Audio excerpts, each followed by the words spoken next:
ourselves live. Welcome to the Underdark Pirates game, Tats and Tarasques. We're back another week into the mental health month, which is obviously October. And as you can see at the bottom of your screen there, we're raising money for Beyond Blue. I want to welcome you. My name's Dan. Joining me, our extensive cast list is unfortunately not able to make it, but we have the best of us here today. To my right, my left, your right, I should say, we have Dylan. How you going, Dylan? I'm very hungover. I wouldn't say that we are the best because we are both shells of our former selves today. And someone else who's probably feeling a bit of the heat, bit of the pain, is your character Sorn, the lightest in spirit dark elf we've ever met. Could you describe to me what your character looks like? So I am a dark elf or a drow, however you would like to explain them. Medium stature, medium build. Likes to shoot fire bolts from my hands, fair bit. Gray hair, blue eyes. That's about it. Bit of a fun attitude. Yeah, he's great. Great person. Right? And below us, only in layout, never in spirit, is Jacob. Jacob, would you please introduce yourself and your character? I play Winfred, the wild magic barbarian. Winfred is a 9 foot tall bearkin barbarian, and he has the intelligence of a toddler, but the strength of a linebacker, who also suffers from wild prestidigitation. Um, but yeah, that doesn't stop him from getting up to stupid shit. Actually, probably assisting him getting up to stupid shit. But yeah, it's me. That's me. And when last we left our heroes, they had chased down a Darrow on the streets of Grim, deep within the Underdark, as he had stolen something from the Aarakocra member of the party, Paulie the Parrot, and raced into these sort of tunnels down past the slums of this city.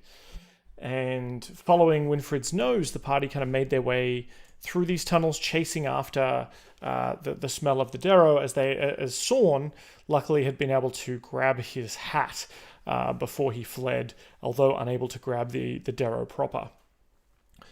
Upon entering these caves, they ate some mushrooms, went on a little bit of a through the looking glass kind of journey, got a bit small, got a bit big, and found themselves deep in or stumbled into a dark ritual that summoned shadow versions of I say themselves, I should say the party, the part of the party, as Sorn had no shadow self to fight, or at least none of his own shadow selves. And it was this sort of Darrow who summoned their old companion Ymir, who, as we all know, as faithful readers will know, had died in battle months ago and was risen as a death knight by some kind of evil lich. Upon defeating the Shadowman, Ymir's spirit was kind of, or his visage was banished, and the ritual was broken, and the party kept this creature alive, this wretch, to do with him what they will. And I think one other thing to note is that the party is kind of load to bear, no pun intended, with magic items, and in fact you can donate more items to them by giving to the charity. If you type !donate in the chat, there'll be a link to the Beyond Blue charity. We've raised over $3,000 for the month so far, and we're in the final stretch now. So please, if you do want to feel generous, definitely go ahead, and you can impact the ways in the game in wacky ways. But without further ado, let's get into the scene. Sorn, I believe you had sort of knocked this guy out, having knocked him down with one of your abilities. Winfred, you had turned to metal. It's become a metal statue, which over the next sort of 10 minutes starts to turn back into your organic flesh, and you're able to finally move again. Fucking wild magic. It'll get you. I do believe that at the end of the last session, I did do the prayer of healing for everybody as well. Bring us back up a little bit, try to help us out. But yeah, I would very much like to question this Darrow chap that we have reprimanded. We'll go with. Yeah. So he's knocked out cold, but over. Well, what do you do to sort of bring him around? So I believe that I knocked him out with a non-lethal shocking grasp. So I gave him a little, just zapped him asleep. So I'm going to zap him awake. Give me Once an again, arcana. Give me an arcana check. Oh no. No, we're good. Cool. Yeah. So you just like sort of reach out and give him a bit of a tap, and he sort of comes awake. He's still sort of battered and bruised from the battle, and he says, "My power, my faithful, I will never give up. We will stop you. You have the deceivers." And he's like swatting at you ineffectually. Like he keeps kind of raising his hands to try, a bit like a toddler. You can just kind of move them out of the way. He has no strength in those arms, and he's still trying to fight. I will turn around and say, no, I'm not here for you. I don't all that much care for any of this. I just want to know, where is the one who belongs to this hat? And I hold the hat out again. Like right in his face this time. So it's like, it's all he can see. He says, you killed Droki? That's Droki's hat. I did not kill him. I am looking for him. I'm simply wanting to return it to him to get something of ours back from him.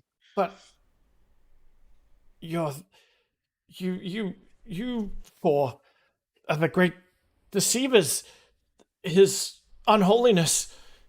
Ymir told me that you are betrayers and not to be trusted. Now, I don't know about any of that. I'm fairly new to this group. I just want to know where the man with the hat is. He's taken something that is dear to us, and I'm trying to return something that is dear to him. The only reason I have attacked you is because you threatened us. The Darrow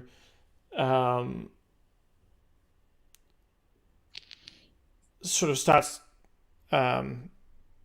sort of wailing incoherently a little bit. Give me a persuasion check here to try and sort of coax him out of this. That is a 19.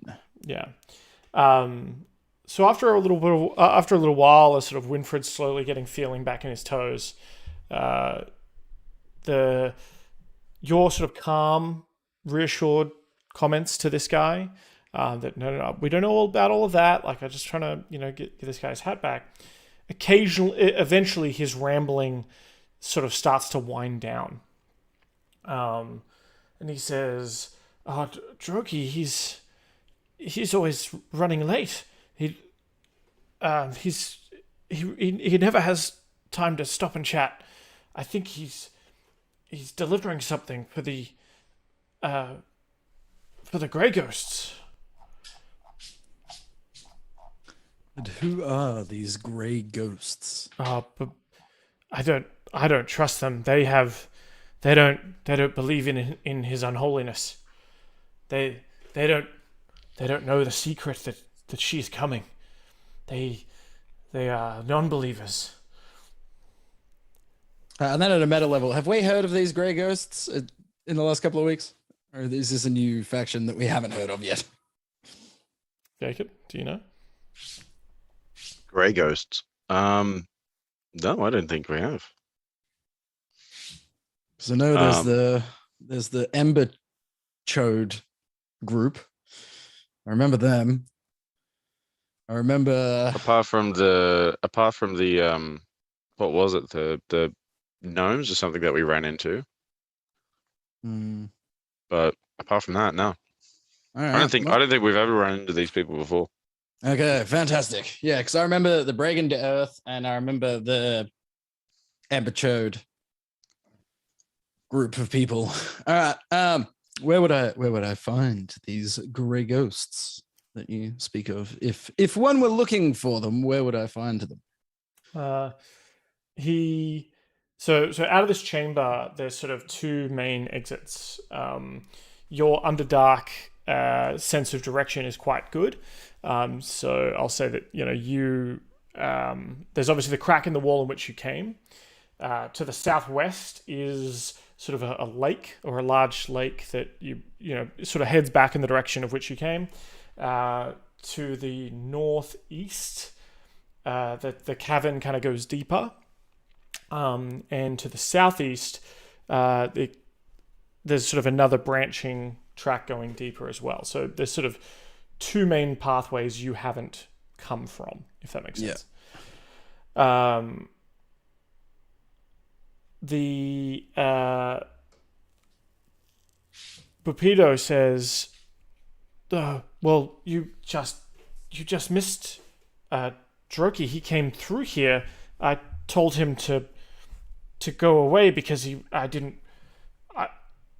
was not going to help with my ritual, and so I said that he was not worthy to even look upon his unholiness, Ymir, the herald of venom, Chad, the rockiest pebble, the stoniest glare, and so I said I bade him run away, be gone, do not dally, and I mean he ran past anyway. But if you want to go speak with the grey ghosts, they are.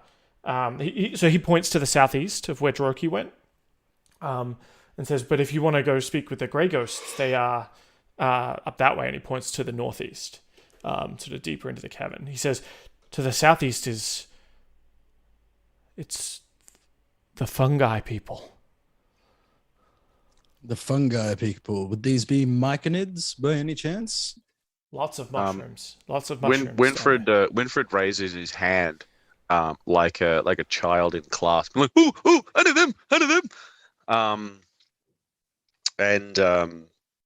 them. Yes, bear coward, you. Who are you calling coward? And this is the what was his name? Bipido or something like that? Yeah. I want to punch him. He gives no resistance. out of spite. He's partly tied up. He's got nothing left. He's barely sitting up. You body punch him is and tied. he just gets knocked out and just goes limp. Well, right. I guess we're going southeast. Yeah, I look to Winfred and say, very good. I believe there was nothing left for him to tell us anyway. Let's go towards these myconids. I believe you know some myconids, do you not? Are they your friends? Well, technically all myconids know myconids, but I should probably know them. I want to tie Bipido up to something upside down. Is there a way that I can do that? You have rope? I do. Sure. I do. Whilst you guys were chatting, I was looking through my inventory for ways that I can fuck with him. But yeah, I do have rope. I have like a whole camping kit. So like, so you tie him upside down? Yeah.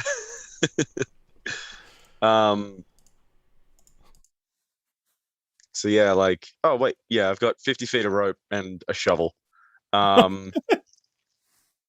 We could tie him up and bury him from like the waist down, and then he's stuck in the ground.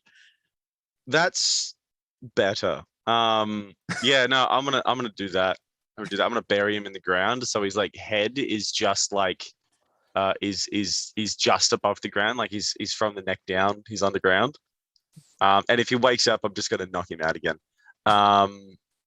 Because this guy just like is the worst.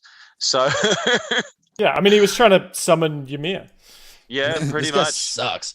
Pretty much. So, do you want me to roll like an athletics check to dig a hole or something, or No. I think you can just do that over time. It just takes you a little fantastic? while. Yeah. Well, I'm gonna do that. And then what I'll do is I'm I don't gonna think you need place. skill to dig a hole. I think it's just No, you time. really don't. You I really feel like don't. he's also like he's very short, so it's not a very big hole.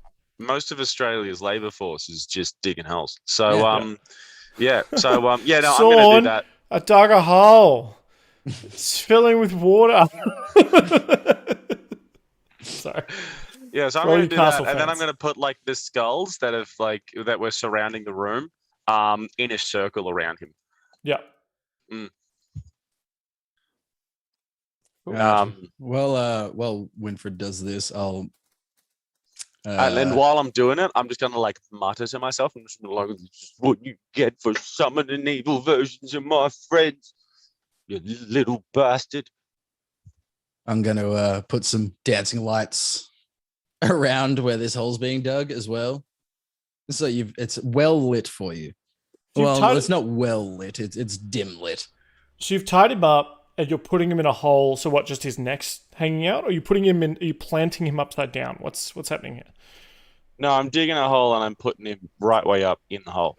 So Okay. it's just his head that's above the ground. Yeah. And then I'm just gonna fill the hole in so he's trapped in there. Okay. Yeah, so you dig a hole. Bear in mind as well that the floor of this area is just like lots of bones around it as well. You're able to like clear some of the bones out of the way, some of the rib cages and skulls, and sort of dig a hole in the blood spattered earth. Yep. Fucking Fucking deserves it. It's pretty heavy going because a lot of it is kind of rock, pretty solidly, but you're able to break it down enough that it's become somewhat dirt or sand like, grit like even, and pour that gravel in to kind of contain him. And all that's left is like just his neck barely hanging out while he's still unconscious. It's very what's that? I'm thinking Clatchian Foreign Legion, but that's not it. French Foreign Legion. They'd bury people in the sand. Maybe it's in The Mummy or The Mummy Returns, possibly. They do that to someone. Yeah, I think they did do that. Yeah, it's also in In one the of Mummy, the Assassin's yeah, they Creed did. movies, Brendan Fraser's games. head above the sand while the scorpions are trying to snap at him. Yeah. Yeah, that's where I got the inspiration from. The exact same scene is in Assassin's Creed Origins as well. Yeah, it was a very common punishment. Yeah, it's very effective. All right. While Winfred's doing this, I'll slowly but cautiously just like take a few steps towards the southeast as well. Okay. So as you make your way that way, sorry, let me.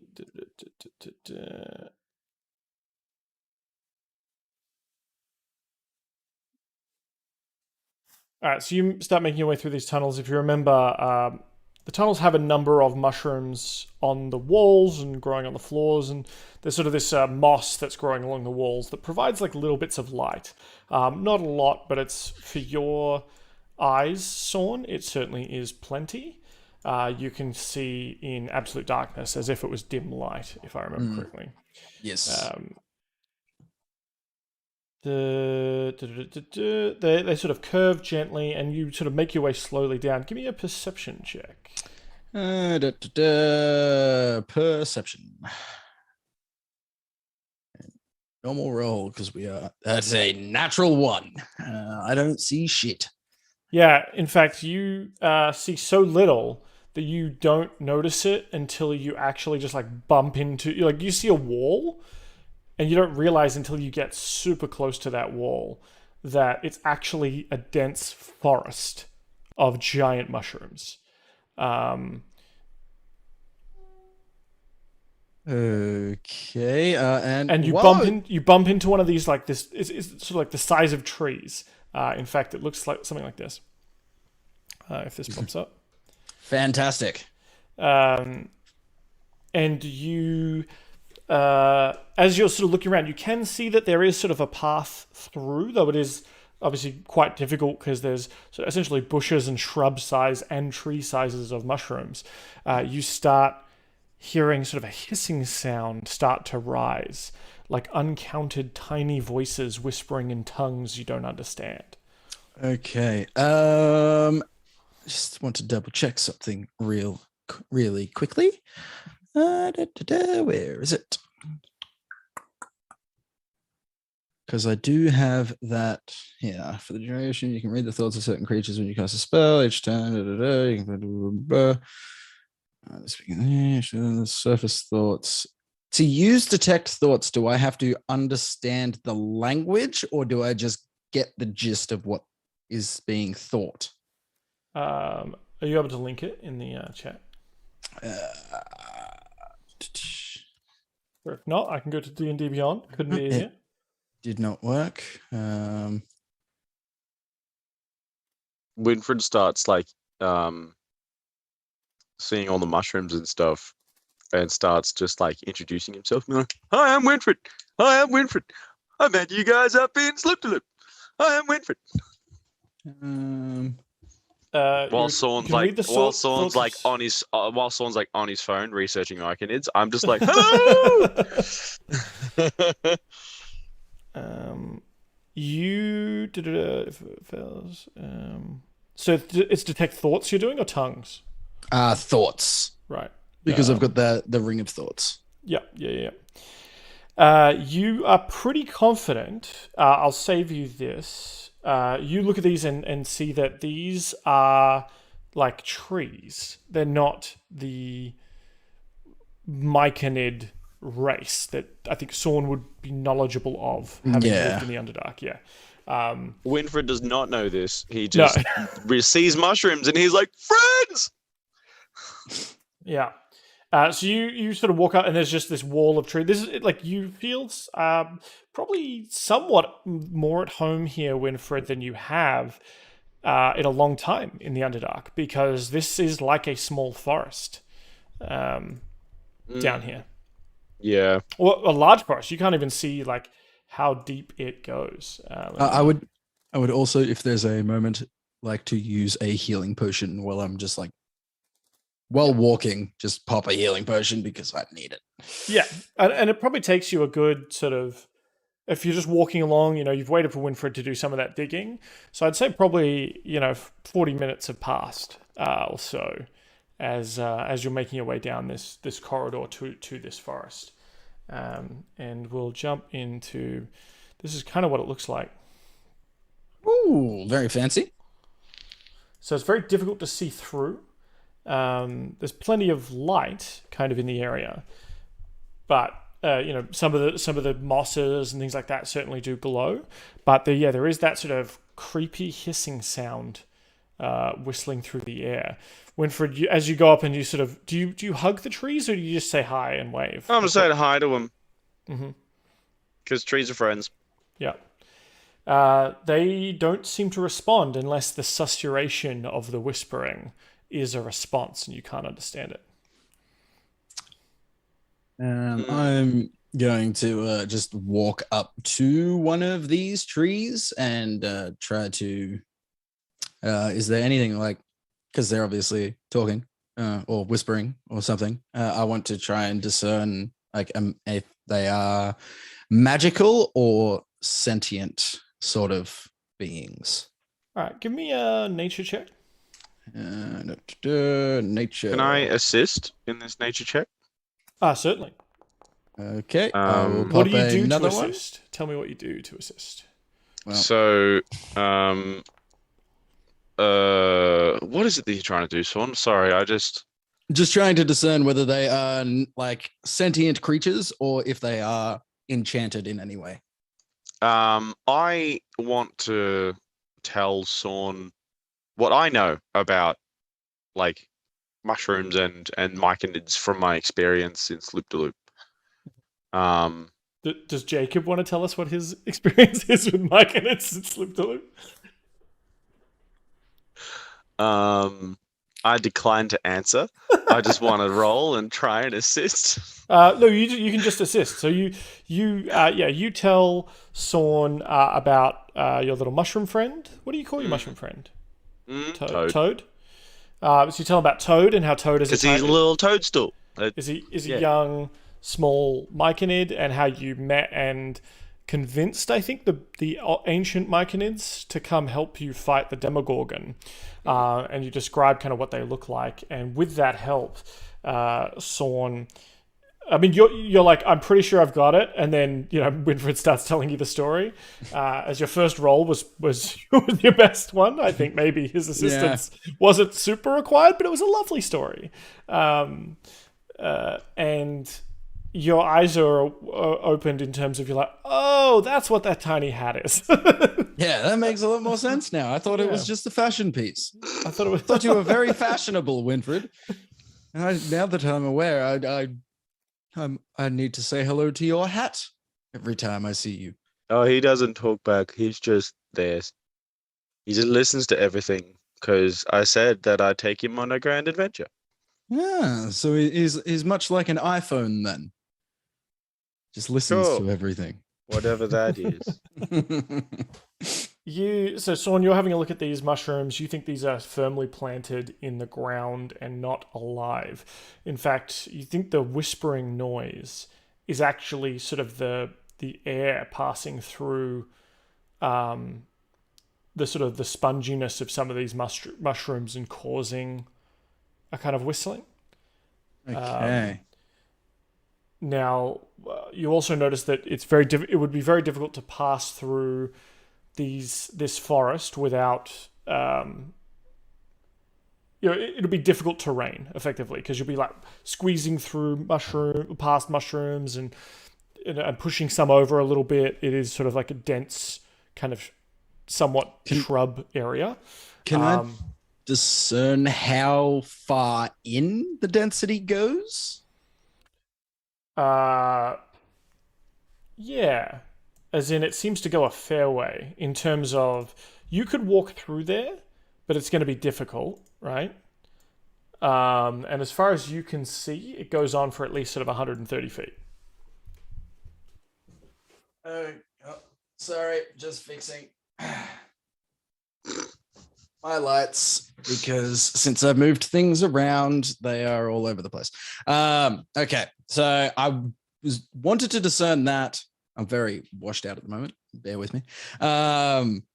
Because I was thinking maybe we go back and we take the small guy mushrooms. But if it is that far, that is going to not be a short journey. That would be more of a quest to get through the mushroom forest. So I will... With your excellent nature check, you think as well, like the abundance of the forest and like the fungi growing here, you definitely think there's all kinds of different mushrooms you could pick in this area. A lot of inedible fungi, but also sort of edible and exotic ones are here as well. You think, potentially with Winfred's help, you could find more of those special mushrooms if you wanted to. Of course, there's some that make you big and some that make you small, etc. Yeah. And some that make the devil come out of your kneecaps. Oh, I don't want those ones. Someone's seen some shit. So I think I will just slowly try to clamber my way through at my current size. Mm-hmm. So difficult terrain, does that mean half movement? Yeah, so it takes you extra time to kind of walk through. You're pushing mushrooms aside, you're having to squeeze through certain areas, and you can start making your way forward. Okay. Winfred, what do you do? I try to do the same as Sorn. Obviously, I'm not going to fit, but I'm going to try. Yeah. I can have a quick look to see if there is anything I can do to sort of aid that for you as well in terms of if I can. Unless you're suggesting a diet plan, I don't think it's going to work. Oh, but I'm very magical. I'm trying to see if I can just widen the gap. He's got it. But it's like magic. Sorn's slimming program. Exactly. It's fantastic, dude. It is really good. They all say that. For a small payment of I've one seen them gold all. every 3 days. I can't really do anything, but I would like to the path that I'm taking. I've got my dancing lights So I'm going to leave them along the path that I'm taking but I will also just say back to Winfred, I'm just going ahead to have a look, but I'm leaving my path open so I can sort of see my way back as well. Let me drop some dancing lights here for you. There you go. Does that work? Yeah. You can, because you can split into 4 lights, can't you? Yeah, I've got 4 in total. Let's give you those 4. So put one there. I'll put one. Oh, that one doesn't want to. Oh, there we go. There's a wall in the. I know how to do There might this. be walls in the way because of the the tree mushrooms. Extra level of that I had not anticipated of my puzzle. Very good. So when you start making your way through Winfred, you're a little bit slower, having to kind of make your way. Although with your strength, you're able to sort of push a lot more these mushrooms, the ones that are a little bit more bendy. You're able to kind of push them down, pass through, and then they kind of swap back up behind you. And following you silently, perhaps contemplatively, is of course everyone's favorite Ara Cochrane, Paulie.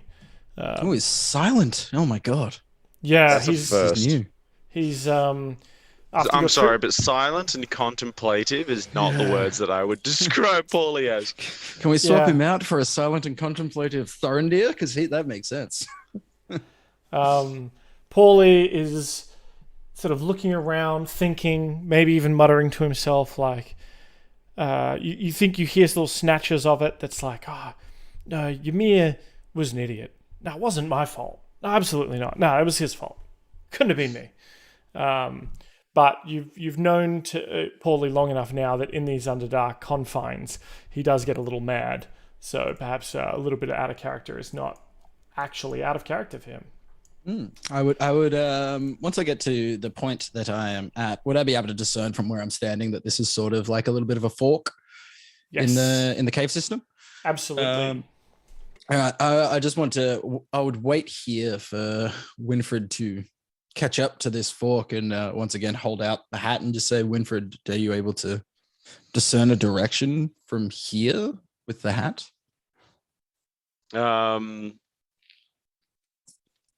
Wait, no, didn't I leave Toad on the ship? Yeah. I'm pretty sure I did. You left him with I left him but with in Thorindir's room. Yeah. Yeah, because Thorindir wasn't feeling none too good. That's right. But yeah,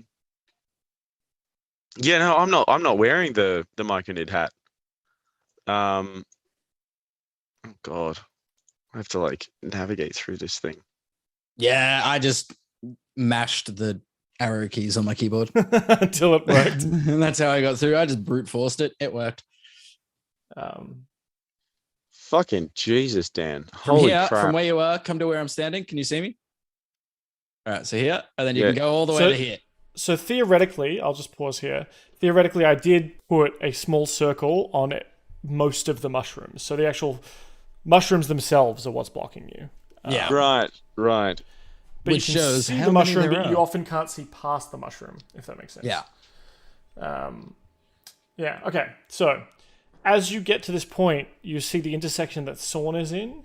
You start to hear a scratching so beneath the susurration of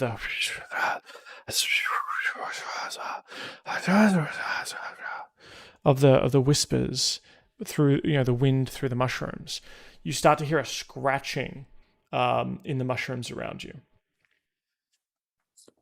As soon as I hear that scratching, can I just use another charge of my detect thoughts and just discern if there are any thoughts around me? Because it's another way that it says it can be used. What's the range on it? Let me just double check that for you. It is 30 feet. I believe so. Yep. You can focus your mind on any one creature that you can see in 30 feet. If the creature, blah, blah, blah. Where was it?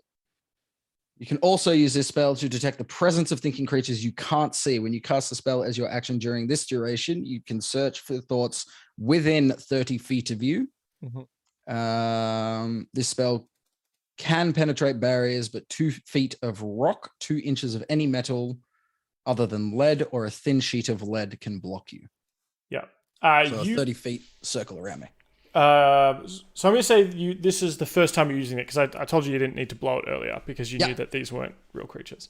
But you blow it now, and you can detect thoughts, but it is a unintelligent set of thoughts.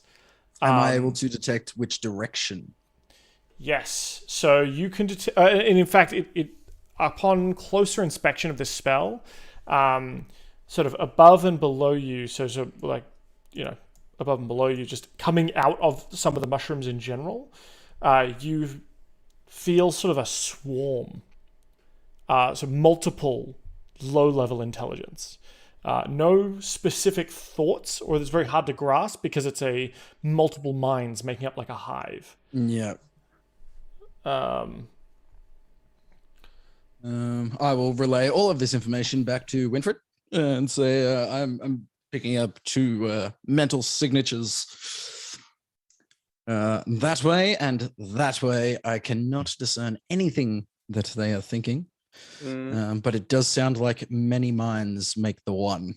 Can I make a perception check with my nose, please? Yeah. And I'm just going to go to the bathroom real quick. Sure. That's an 18. Okay. You give a big old smell, big old schnoz in the air.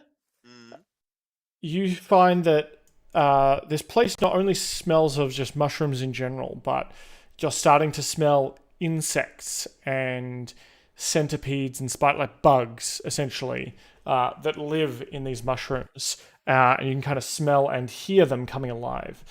The other 2 major smells you encounter, the smell of the Darrow you've been following, and that smell heads east. You also smell the smell of myconids, but that is to the southwest. Okay. I relay that information to Sawn that there are insects to the east and then myconids to the south. The Darrow to the east, myconids to the Darrow south. to the east, myconids to the south. Insects all around you. And insects all around us. And there's a lot of information for my brain today, Dan. But I'm going to suggest that we go south, because I'm friends with myconids, but I'm not friends with the Darrow. I will. So the Darrow smell you're smelling is the one is the same smell as the hat, though. Yeah, it's the one. I'm just trying to make it clear. It's not just any Darrow. It's certainly the one you have been following. But if you want to head south, you absolutely can. I will. Sawn would reiterate, like, we are hunting the Darrow that you smell off in that direction. But in saying that, do you believe this to be a myconid forest? Like, does this look anything like what you've seen of the myconids before? To Winfred, all mushrooms look like myconids. Okay. So we'll just go. These ones, because Winfred, as we may remember, is an idiot. So he sees a mushroom and he's like, it speaks. Sawn's trying to put 2 and 2 together, thinking like, if this is a myconid forest, they could aid us in traversing the forest quicker than if we were to just press on of our own free will. And I will say that I am happy to go to the south to try and converse with the myconid. Okay. All right. As you start heading in that direction, the scratching and clicking and chittering sounds resolve themselves as 2 swarms of centipedes make their way out of mushrooms into the chamber around you. We're going to roll initiative. Okay. I hate bugs so much. I'm just glad they're not spiders.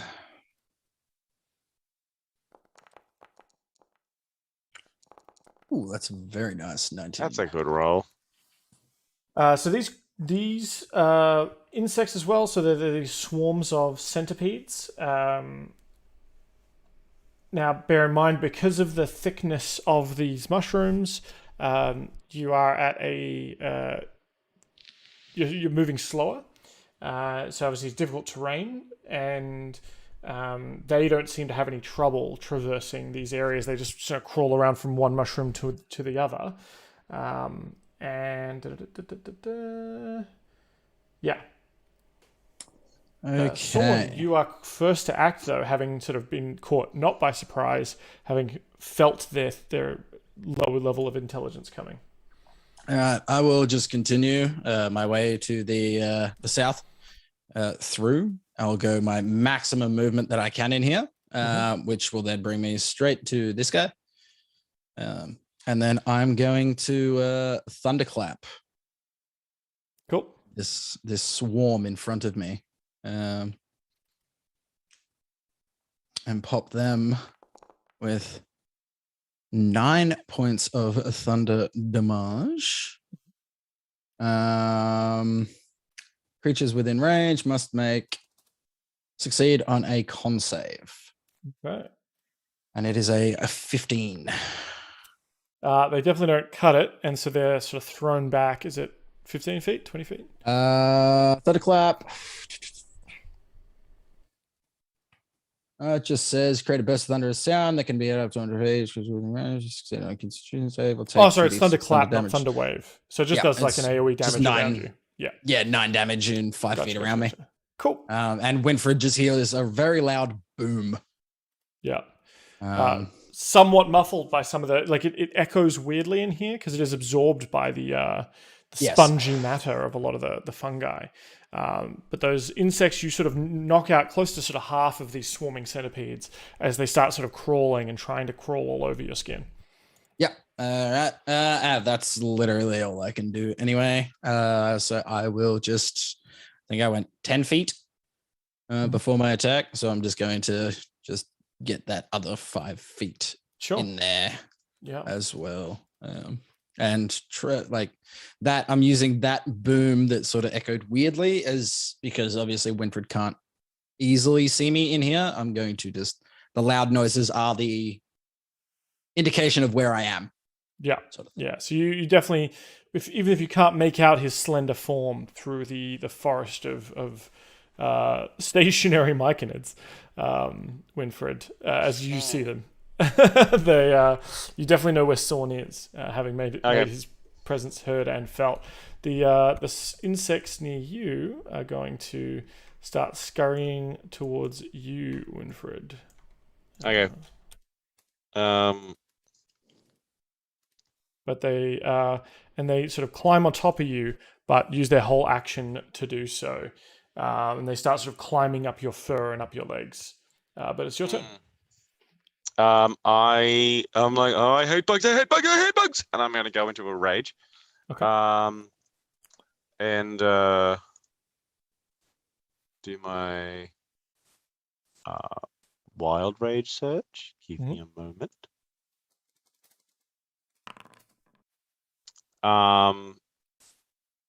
We've got force. Oh, lovely. Magic infuses one weapon of your choice that you are holding. Until your rage ends, the weapon's damage type changes to force. It gains the light and thrown properties with a normal range of 20 feet and a long range of 60 feet. If the weapon leaves your hand, the weapon reappears in your hand at the end of the current turn. Cool. That's nice then. But I am going to like throw my axe in like my hammer in like a spinning motion around my body. And I'm gonna try and hit the bugs off me, like swat the bugs off me. Yeah. So I'm just gonna be like, I just want my axe, my hammer to just like helicopter around my body, try and swat all the bugs off me. Yeah. So I'm gonna make a couple of attack rolls.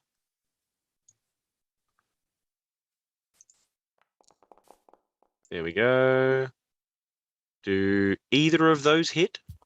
Of course they do, yeah. Yeah, cool. So we'll roll damage on the first one. That's rolled on both. I think I rolled damage for both of them. Oh, nice. And Okay, so the second one. Same roll for both. Nice. Yeah, good. Yeah, so I just sort of throw it with one-handed, but yeah, we can just do either of them 20 damage. So like I do 20 damage to the bugs. Yeah, typically you notice that you know from in your past trying to play whack-a-mole with bugs is quite slow and ineffectual. But now that your hammer has sort of grown lighter, you're able to just sort of sweep them off with that sort of spinning of the hammer that you normally couldn't do, and it's actually a lot more effective. So let me just put them next to you here. So that's 20 damage. Yes. Yeah, you cleave off pretty much all but a few of the bugs. There's sort of only one or two left on the ground coming after you, but Cool. they look a lot less effective now. They're bugs. They're not effective at all. I hate them. They're literally at the bottom of the food chain. Yeah, there's two or three bugs left on the ground. I'm adapting my out-of-game hatred for bugs into my in-game hatred for bugs. Brilliant. You still have your movement if you would like to use it. I'm going to move towards Sorn. He's like over here somewhere. So they are going to try and bite you, but they will fail. Well, that's nice. Finally, an AC check that I actually succeed. That's right. The swarm of insects near you, though, Sorn, are not so perturbed. And they're going to bite you 9 to hit. No. Nope. So they also sort of start crawling up, climbing up your legs, but you're able to just kind of shake them off and not worry about it. We're back up to the top of the round, but you see more insects starting to appear. Okay. Well, the ones in front of me, the ones that just tried to skitter all over me, that I just did not like at all. I'm going to, once again, because they are in my face. Your voice? Instead of thunderclapping these ones, going to shocking grasp. That is a 10 to hit. Unfortunately, not enough, as you sort of reach out the hand to try and zap each of them with electricity, but as they're small and move around, you're not able to grab or sweep your hand onto enough of them to cause the electricity kind of arcs out but misses. Okay. And I will. That is it. That's it. Moving? Okay. No, because I mean, nah, I won't move. I'll stay where I'm at. All right.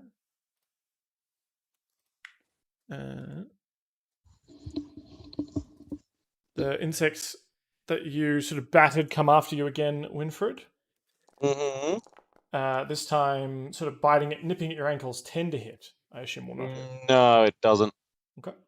Your turn. They try to bite me, but I'm too fast. Yeah. I float like a butterfly, sting like a bee. Bitch. And is it my turn? It is your turn. Cool, I smack him. Okay. I hit it again. So one of those is bound to hit. The first one doesn't, however, as you're sort of running so fast, you turn to smack the swarm of insects. You kind of bonk yourself off one of the fungi trees and lose your balance a little bit. Obviously, the hammer's a lot lighter than you used to, throws off your swing. But as it is light, you're able to correct the swing and turn it into a backhand and absolutely clobber these things apart. I don't even need you to roll damage on that one. I'm going to do it anyway. Okay. If you could roll less there than we go. 2, yeah. So I killed the bugs, but I'm also landed on my butt. Yeah, but you've got the rest of your movement, I believe. So, can I? I can't really use my bonus action because it's that kind of form. I'm just going to move closer to these bugs over here. Sure. So you run up to where Sorn is. The insects are sort of crawling all over him, and that's going to be a 10 to hit. I assume will not hit. No. Is that rolling? Yeah. Okay. Yeah, so they're sort of climbing up all over him, trying to get in, but the puafui that he's wearing, sort of the dark cloak, if you remember, that he got, they're just sort of climbing up that and trying to sink their teeth into that, but aren't finding purchase, and he's able to keep kind of shaking them off.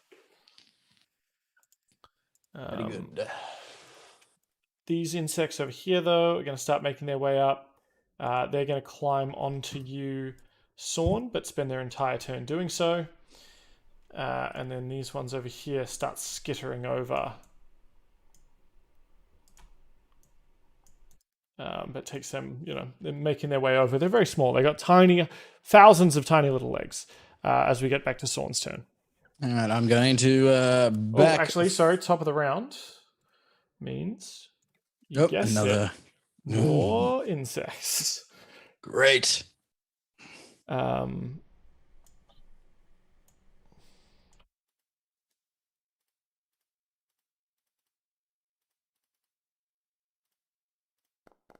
Oh, wow.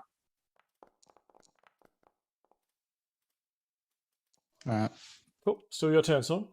All right. I'm going to back 5 feet away from Winfred, but stay within range of them so they don't get their little attack of opportunity on me.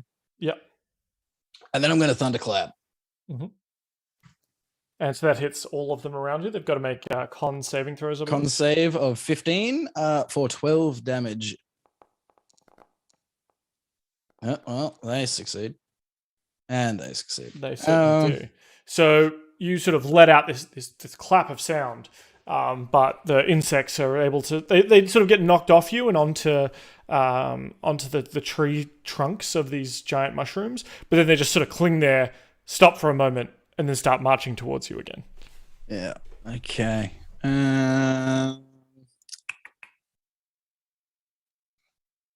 Well. Oh shit! I forgot to put Paulie in here. Oh yeah, we need that bird.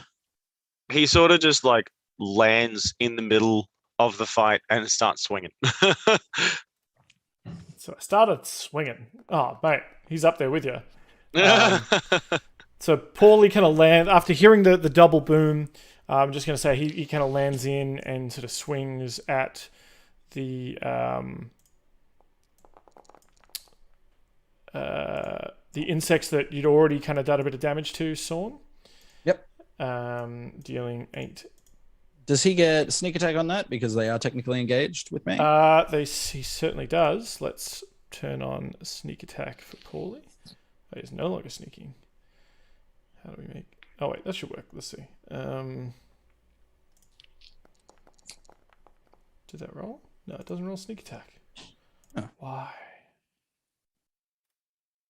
I think it's because he does, when Timmy does it, he does the attack roll first and then he does the damage roll after the fact. And usually there we go. This adds it together now. Yeah.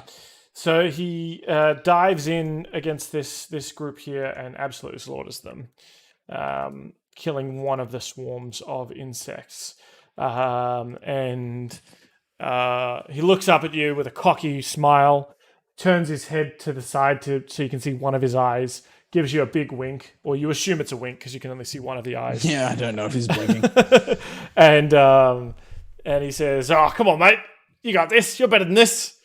And swoops off again to. I think to there was cause an mischief. element of Nesbit in that. Yeah. He's been hanging out with Nesbit a little bit. He's been hanging out with Nesbit too long. That's right, Winfred. I am gonna smack him. I'm just gonna keep fucking hitting things. I was going to see if I could throw my hammer like at these ones and then catch it again and throw them back at these ones over here. So I'm gonna like do one attack on each of them.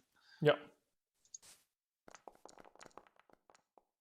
One of them's a natural 1, and the other is a 3. Yep. Neither of those work well as you sort of throw the hammer out. The bugs kind of just you just miss all the bugs. Paulie has to duck. Sorn has to jump out of the way as the bugs was kind of crawling on him. And then you sort of pull it back, throw it in the other direction, where the swarm seems to just you kind of hit one of the trunks of tree and it flies back into your hand. Yeah. Great. Fantastic. Thanks, Dan. That's all I can do with my turn, I suppose. I end my turn. Yeah. You don't want to move? Huh? You don't want Well, to I move? can't because they'll get an attack of opportunity on me. I mean, you could skirt around them. Yeah. As long as you don't leave their range, they can't attack. It doesn't seem worth it. I'll stay where I am for now. Okay. Mm-hmm.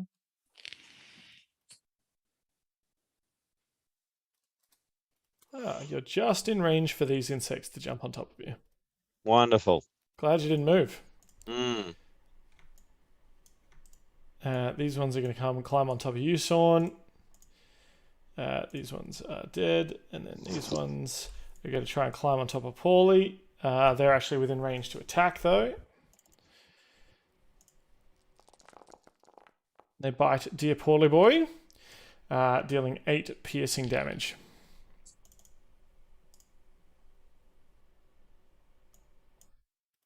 Just going to move him to the side. Okay, there we go.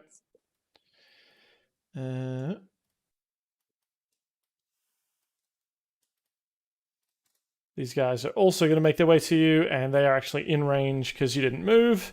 They're in range to bite you. But it's only a 5 to hit. No, it doesn't hit me. Okay. Top of the round. And you know what this means. Swarm of insects. Swarm of insects. Yikes. There's a lot of bugs out here. I mean, it makes sense, though, but still. These damn bugs. Paulie, with these sort of bugs all over him, starts sort of shaking his feathers, trying to pierce as many as he can with Talon. 12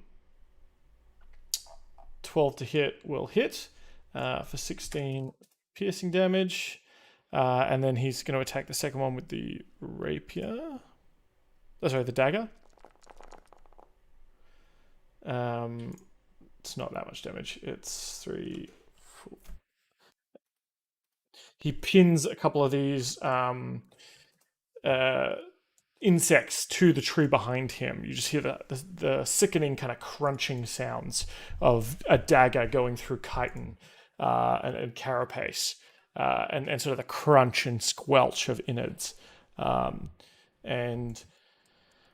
Paulie, sort of unable to fly in this dense thicket, just goes, "We gotta go! Let's go! Let's get out of here!" And starts trying to leg it. But he'll only get so far. Sawn. All right. I will. There are some on me, are there not? I will back 5 feet back again. There. And I will try to shocking grasp these boys. Shopping trolley them. Now that is a 19. That'll certainly hit. For 12 damage. Yeah, so you reach forward and sort of electrical shock takes out, half of the bugs in the swarm, splatter and squelch. In fact, one thing I just noticed, and I'm gonna have them make an attack on you as well. As I've just had a look, their range is actually 0 feet. So as you leave their range of them on you, they get to attack. Okay, so I'll take it. But we'll see. That's 16. That hits. Yeah. So you take 3 damage Okay. as you step out of that. And I'll try and remember now that the bugs have to be on top of you, literally, to attack you. All right. Well, I will take that damage and I will continue to move another 5 feet then. Cool. In terms of that. So that was a 3 damage. Mm-hmm. Alrighty. Cool. Another swarm of insects comes at you from behind. Oh. Ah, dear God. That is 6 plus 7, so that's 13 damage.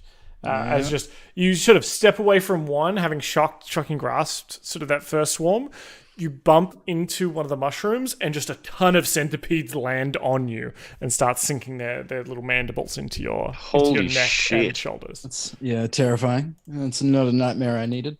Winfred, you have two sets of insects on you. Okay. We're gonna die if we don't get out of here. I'm just gonna start blasting. I'm just gonna keep smacking him. And I'm gonna keep trying to like spin my hammer, so I keep hitting and swatting off the bugs. Okay. Are you attacking normally or recklessly? Normally.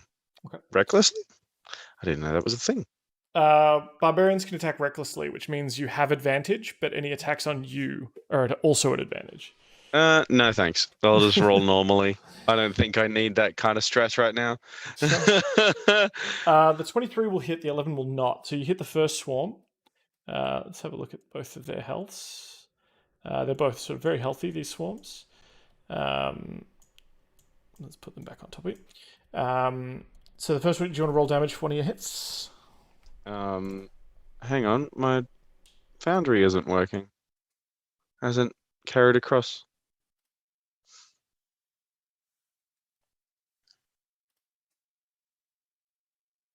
I will try and roll it through D&D Beyond. Mhm. You guys still hear me? Yeah, we can hear you. Oh, okay, that's good. While you're figuring that out, I'll remind everyone who's watching that we are raising money for Beyond Blue. And so far this month, us and the fine folks at Split the Party, Fate's Grip, and Raging Rolls have raised together $3,110 that goes towards Beyond Blue, obviously to raise awareness for Mental Health Month as well. And there's been some other streams in that along the way. So thank you very much for everyone who's contributed so far for what is an excellent cause, especially as we leave lockdown. Everyone trying to handle and juggle all the things in their life right now. It can be very, very difficult. And the people at Beyond Blue are certainly there to aid if you're going through those kind of troubles. Winfred. Yeah, I rolled attack. It was the first one, so it would have done 8 damage. 8 damage, I suppose. Yeah. Yep. So you smack into like half the insects. You sort of quarter them out of the swarms that are atop you. Though it just seems, they seem almost endless. These things.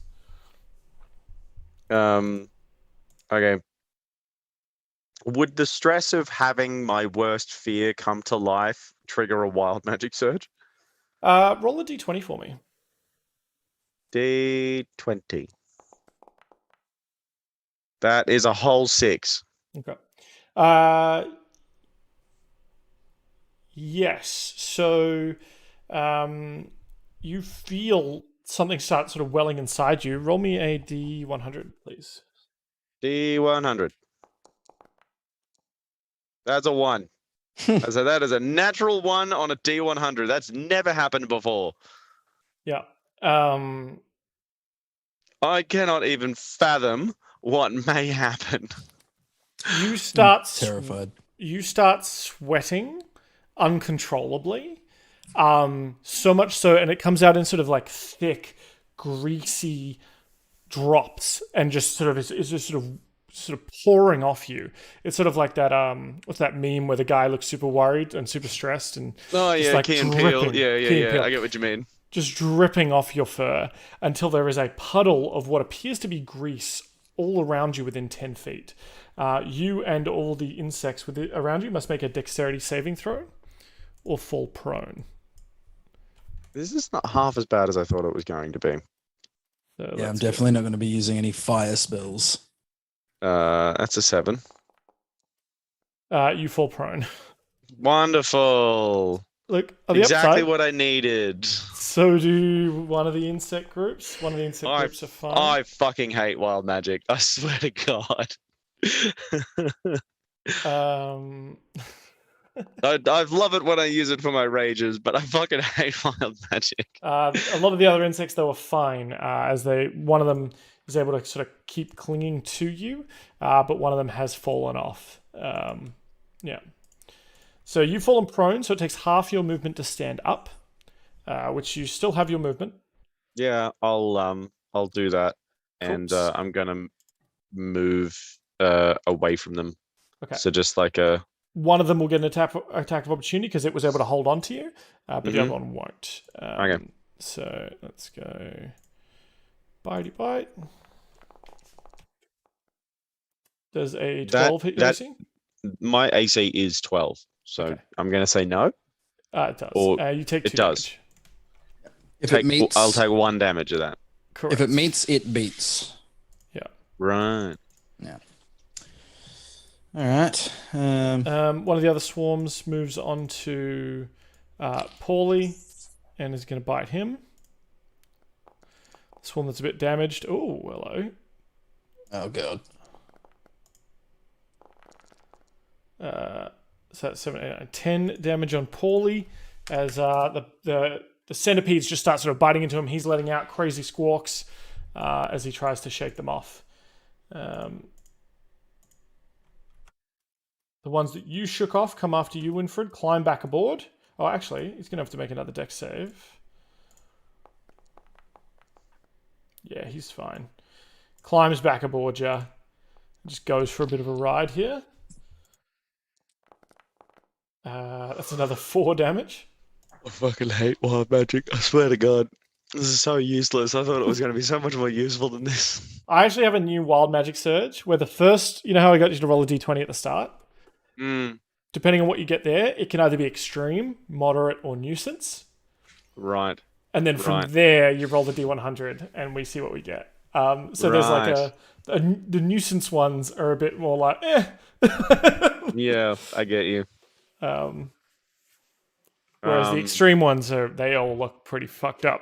But can also be very powerful against your enemies. Yeah, right. None of them in this entire campaign have ever been useful against my enemies. They've all been useful in fucking up my day. So, I don't know, turning into a bowl of petunias and turning into a metal statue. How is that not reckon? incredible? He turned into a lightning rod, and I use lightning. Yeah, It was useful in a synergy kind of way. I'm genuinely curious as to if that ever like did some sort of damage, to Winfred. But yeah, no. When you're in that form, you don't take damage. Cool. Paulie's able to kind of stab away another group of these insects, and in doing so, is able to start sort of pushing his way out past you, Sorn. But it takes up both his attacks to do so. Sorn, it is your turn. Okay. Well, everyone is within 30 feet of me. Yeah. So, and judging by how painful this has been, I'm going to. Oh, I can't do it. It takes 10 minutes. God damn it. I'm going to shocking grasp of the ones that are standing on me. Well, that's a 10, but I am going to use a sorcery point to re-roll the attack on that. Okay. And So all the centipedes that are kind of crawling over your arms and legs, you try and sort of raise your hand to shock them, but you can't get your hands on them. They're too sort of crawly and bitey. And then you just sort of ignite your entire body with electricity. I'll let you re-roll the damage. okay. That's much better. That is 11 damage. Cool. You fry about half of the insects that are atop you. Okay. And then I can't bonus action cast the healing spell, can I? They're all actions. Unless you have like Healing Word, I think, which is a bonus action. I do have. Yeah, I have healing word. Well, I am going to a healing word Paulie, because he's looking pretty rough. Yeah. At a first level, that is 7 points of healing for Paulie. Alrighty. +7 to Paulie. He's looking much better now, only just bloodied from all the kind of scratches. He's still sort of rubbing cockroaches out of his hair and so on. These bugs on you, though, are going to try and bite into you. Unless you've got any... Are you going to move at all? No, because it'd still bite into me regardless. True. Well, they try and bite into you and fail. The ones that weren't shocked to death are a little bit bite shy and can't bite into you. Winfred. Um, I did you say there was a thing of bugs on Sawn? Yes, there's one on Sorn and there's one on you. Okay, I want to try and swing my hammer at the ones on me, Mhm. and then with my secondary attack, I'm going to help out Sawn. Okay. So 1, 2. 15 and 21, they were both hits. The first one you roll hits the insects on you, and so roll damage for both those attacks. Righty. So 1, 2. There we go. All right, so So both 14. of those did similar things of damage. So it would have been done 14 to the bugs on me, and then 14 to the bugs on Thingo. So you wipe out sort of half the bugs on you, and make enough of a window that you can see through the swarm of insects at Sorn, where you throw your hammer across the canopy of mushrooms, and Sorn, you just feel sort of a blast of force in your face, and then all of a sudden you can see as well as the insects are blown free, and you're no longer sort of covered in insects. Very nice. And you look over and see Winfred standing there as he catches the hammer back. I will yell out, "Thank you very much, Winfred. I appreciate that." Thanks. You still have your movement and your bonus action, Winfred. I can't really do anything with my bonus action because I don't have any actions in this form. And most of wild magic is done in like wild magic form. So I'm just going to. I didn't mean to do that. I'm going to move away from these insects, and I'm going to move toward the rest of the party. Cool. So you get to move effectively 20 feet. They do bite into you, all of 6 piercing damage. I shall take 3. Okay.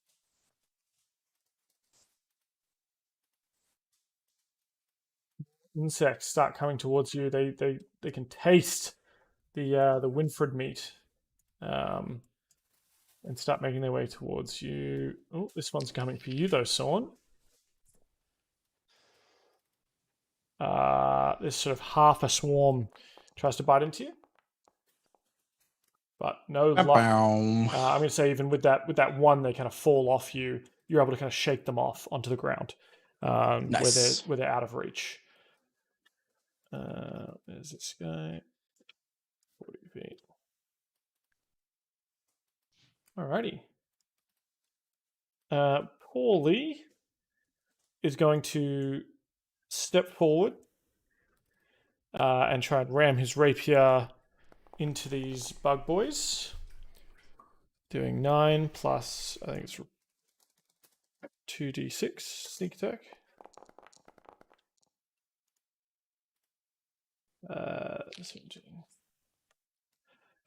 Eliminating the bugs in front of you, Sorn. And so as he does, he kind of looks at you and goes, "That boomcree's mine, mate," and then jumps back. All right. This is the thanks I get. All right, I will. These ones that are just off in the distance. I am going to.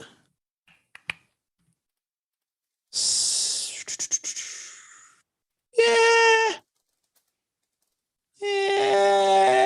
I'm gonna cast a second level witch bolt at them. Yep. So that is a 12 to hit for 13 lightning damage.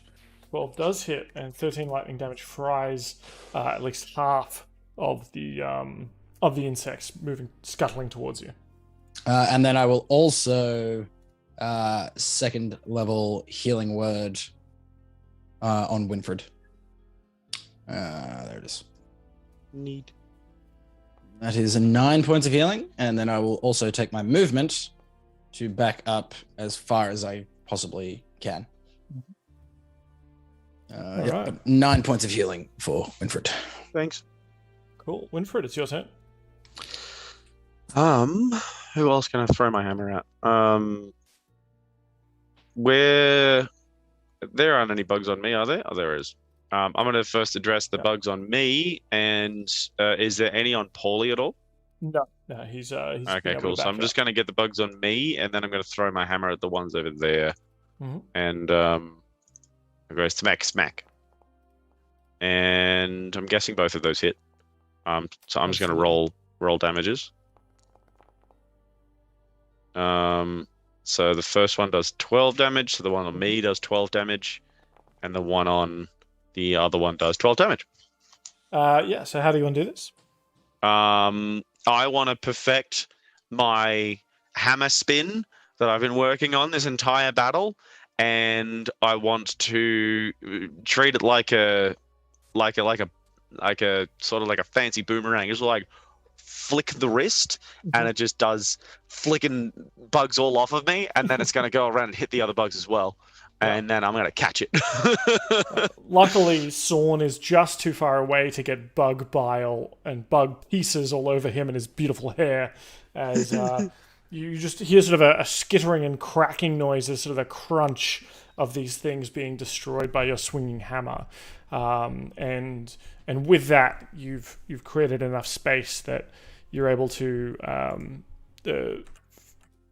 make your way out of this fungi thicket, out into sort of the relative safety of the tunnels. Relative safety. All right, very good. Well, so we are out of initiative now. Sweet. Yep. I'm just gonna make my way out of the thicket and say to everyone, "This way." It clears up ahead. All right. So you make your way through, and the tunnel opens up into a natural cave, wherein you see several fungal creatures dancing to a silent tune. 3 of them stand 5 feet tall, while the others are probably about half as tall. One of the small ones stands apart from the rest, its movements not nearly as frantic, and hunched nearby are 2 larger creatures that resemble apes, covered with mushroom growths and yellow mold. While you Well, that's a contemplate little bit terrifying. that, let's take a very quick break. I'm going to get some water, go to the bathroom, and we'll be back straight away after that. Very good. Cool.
Welcome back. Thank you very much for rejoining us. The party here was just contemplating what they were going to do next. After they have entered into an area of the sort of deep Underdark caves here.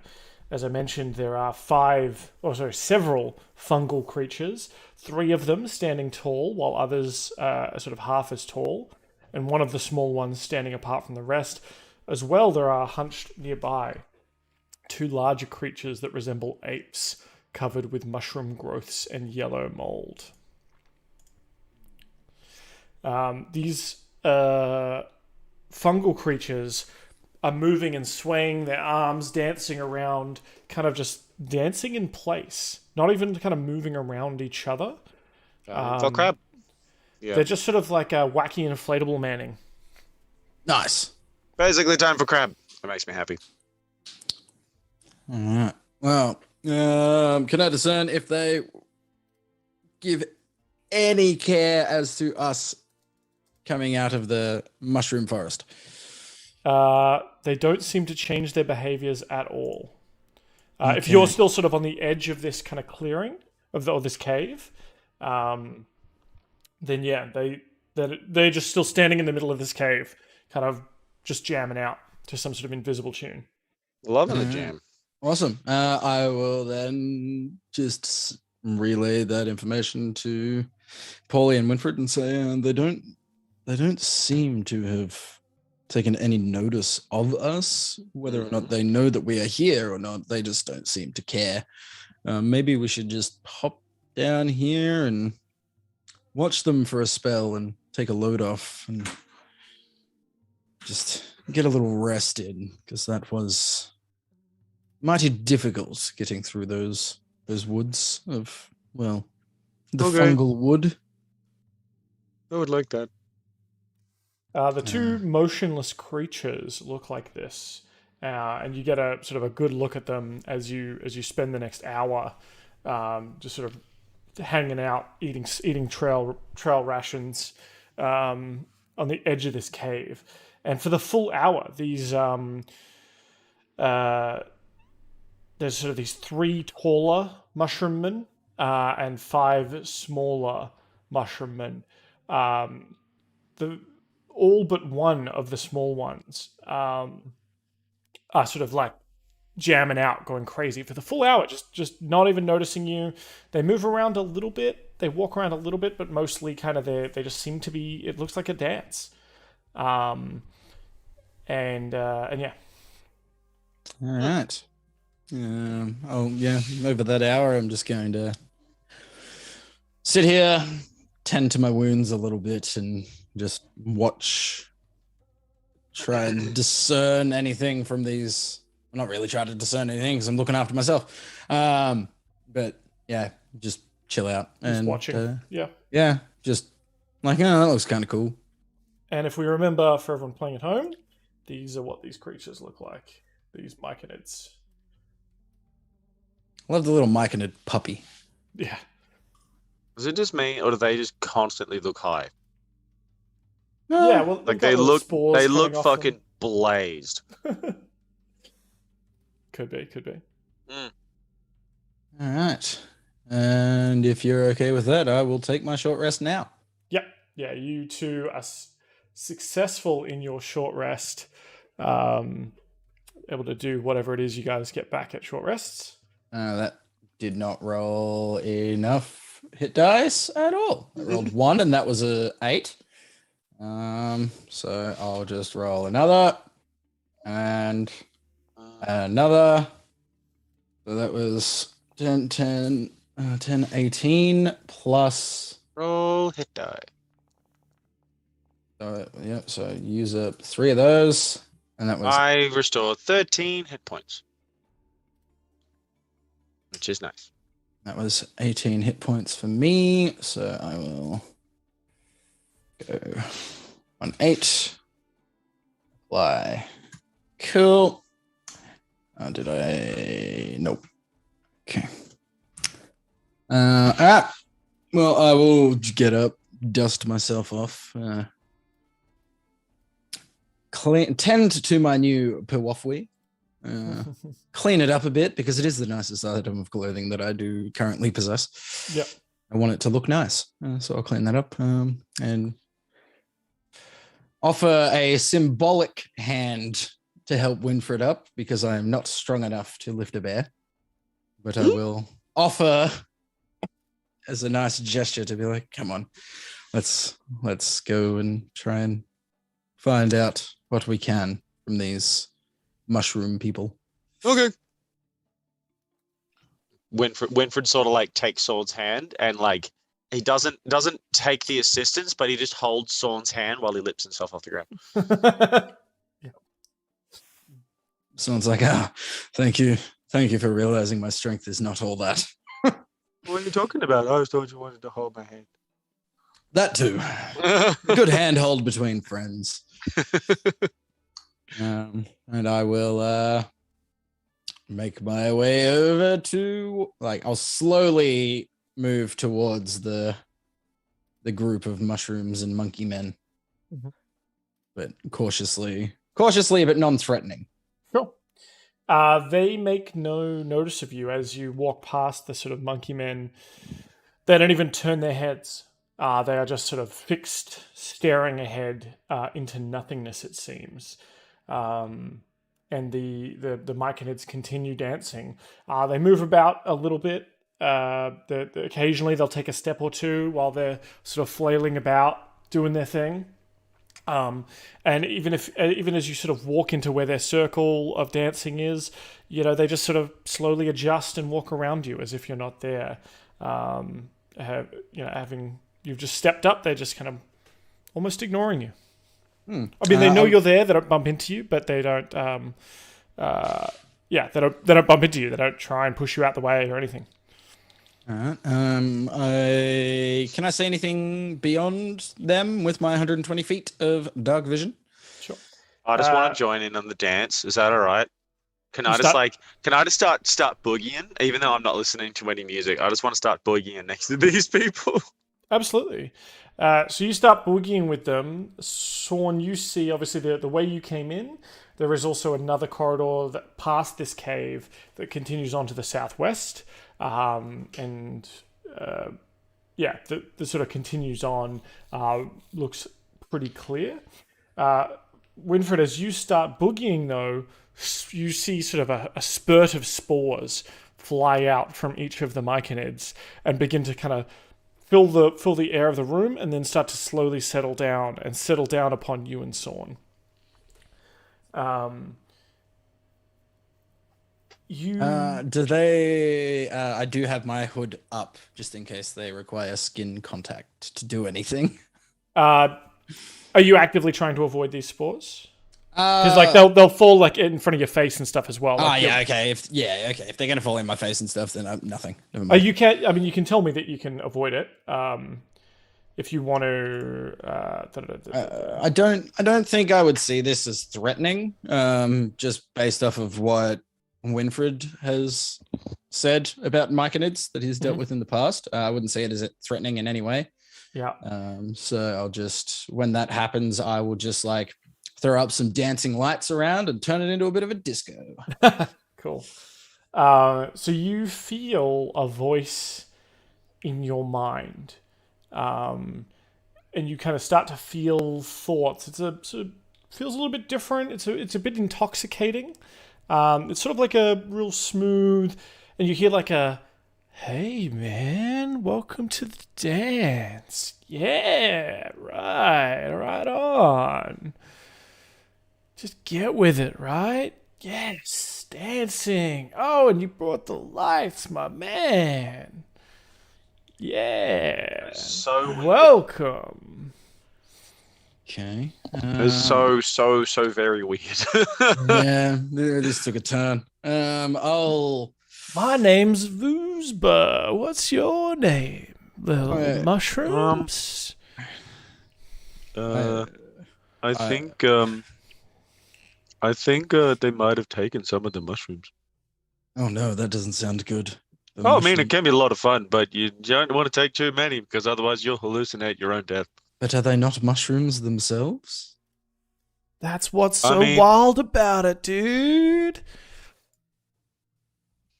I mean, I'm not in the habit of befriending cannibalistic mushrooms, but at the same time, if they seem friendly, they seem friendly. Yeah. No, I will introduce myself as Sorn. Yeah, And- baby, Sorn, welcome to the disco. And I Join will, us. Have a bit of a boogie, like my man here, the furry one. Yeah, and I love you, but that voice is very crazy. I'll turn around Don't and even say, trip, big kitty. I'd say I would love Moospa's to. here. Can't take you on this ride. I'll look out for you. I'll just I'll say I would love to join you, but where I'm from, I have not done much dancing or expression of any kind. What he's trying to say is he's boring, and I start dancing with the Markinids. Yeah. I'll just go on Son will go on a rant of it's not boring. I was born into a life of servitude under the matriarch. Oh, yeah. Can we roll for edginess for Son? Yeah, absolutely. I'll be edgy as fuck. That's what Sword is. Yeah, give me an intimidation check. I wouldn't put it as in an. I don't think you're actually intimidating him, but I want to, like, how much of a harumph kind of, I'm going to stand on the edge of this dance floor. 18. yeah. Super edgy. Straight Well, like, edge. he's not on the edge of the dance floor. Like, I'm standing right in front of this Machinid talking to him, but like I'm very rigid. Like, I don't know how to dance. Don't know how to be cheery in that way. And I'll just... Matriarchy, dude, I get it. But Our Lady, she's a dream. In fact, her dreams brought us here. Look at all these crazy mushrooms on the walls, man. Yeah, get about it. Just pick one of these little bad boys. And, like, you know, as part of it, while he's dancing, he just, like, swoops down, picks a mushroom off the floor, and just, like, pops it into, like, a little part of his head, because he's got no mouth. He just, like, puts it into a part of his head and, like, keeps dancing. I'll ask him and just say, are there any of these mushrooms that would aid us to getting to the other side? We are actually, you see, there's someone that we are trying to find, and they went, well, that way, and we came this way to speak to you first. Because we didn't want to go trudging through your home without speaking to you. Oh, this isn't our home, man, but I guess it's all our home. You know what I mean? Because it's all connected. Yeah. But you want to get through the mushrooms? Whoa. This genuinely sounds like my friend Hamish, and it's freaking me out. It's reminding me of... dude. It's reminding me of the tortoise from Finding Nemo. Get off my fungi train. Like, the lady's gift could let you go through the mushrooms. How rad would that be? Is your lady some form of deity in some way? Because man, the lady, she's just all powerful, but also all loving. She loves and guides all Myconids. Here, whoa, I have an idea, man. Why don't I share the lady's gift with you? And then you can travel through the lady's dream, just like we do. Would you call this forest the dream, or am I going to sleep? May I make a nature check? I would like to see if this dream is the mycelium network that they're talking about. Cool, give me a nature check. Nature check coming right up. Can I guidance that? That's 14. I had a mouthful of water. Sure. Well, you've got guidance, so you have an extra D4 on top of that. Wonderful. I'll roll a D4. This will be 16. All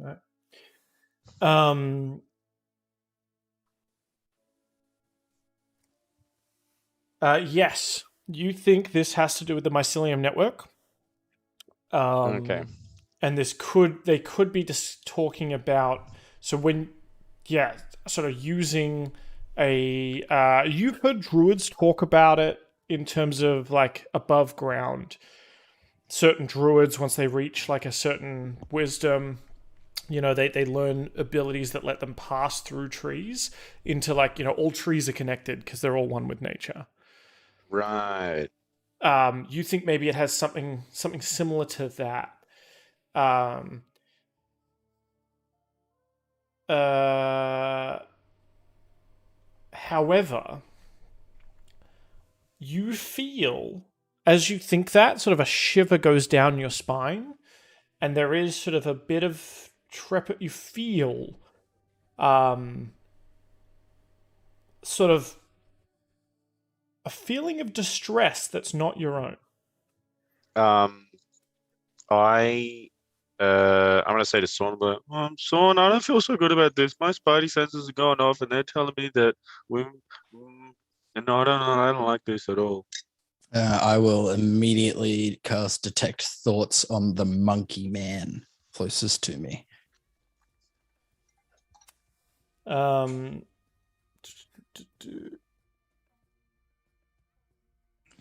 okay, yeah. So you feel a sort of a sense of horror and dread and a loss of control from that creature, like it's trapped within its own body. And then occasionally you feel a thought bubble to the surface, like, "No, it's cool, man. Don't trip. Like, it's fine. Just chill. You just sit right there. You're fine. You're fine, dude. It's all good." And then occasionally you feel like another thought, a different voice, almost. If thoughts had voices of, uh,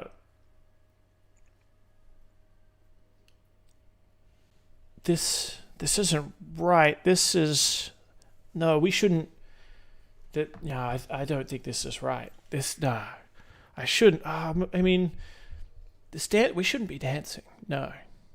Was that a thought from like the other voice? Would I be able to discern where that's coming from? If it's like a monkey man, or does it seem more like a myconid thought?